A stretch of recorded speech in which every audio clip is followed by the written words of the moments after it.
Welcome to Orlando. The Toronto Raptors coming in here after a very, very difficult loss. All the numbers, Sherm, say that they should have won that game. They had a double-figure lead at halftime. They hold Boston to under 42%, and the Raptors now 36-2. That one of the two losses.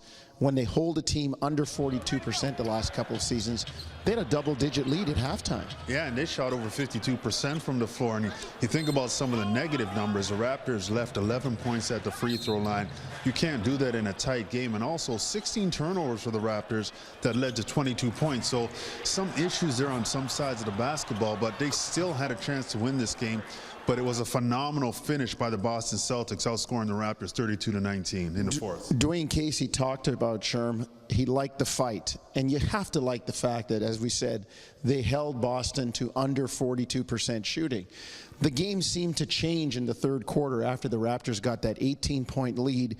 They seemed to sputter after that. I don't know if it was fatigue, if it was the back-to-back. I don't know what it was. But on the Celtics side, Jay Crowder told us on the radio side, they just picked up their energy. Yeah, and you know the Raptors aren't going to say, hey, you know what, we're tired, we're fatigued from the back-to-back. But that had to play into it. And having said that, you kind of see in those moments when you don't have your main guy in DeMar DeRozan that, you know, guys have to step up all the time, and it's hard to do that consistently.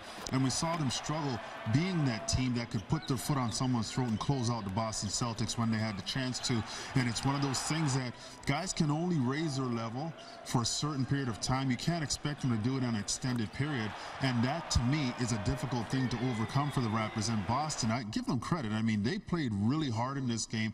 They got after the Raptors, and they made Kyle work, knowing that he was an engine to this team. And they really took a lot of the things that they were trying to do out of them. Isaiah Thomas, phenomenal fourth quarter. The guy is #1 in the NBA in fourth quarter scoring, the only double-figure scorer in the fourth quarter. The last guy to accomplish that for an entire season, I believe, was Allen Iverson. Isaiah Thomas had as many points in the fourth, 19, as the Raptors team did, with Boston outscoring Toronto 32-19. The little man was fantastic. He was, and his counterpart in Kyle Lowry had 12 points in the fourth quarter, so it's not like they weren't battling, but Isaiah Thomas was phenomenal. I mean, his ability to shoot the basketball. Boston understands they have a closer, and they make sure that they get him in position to score the basketball. The play calling surrounds that, but he's a shot maker.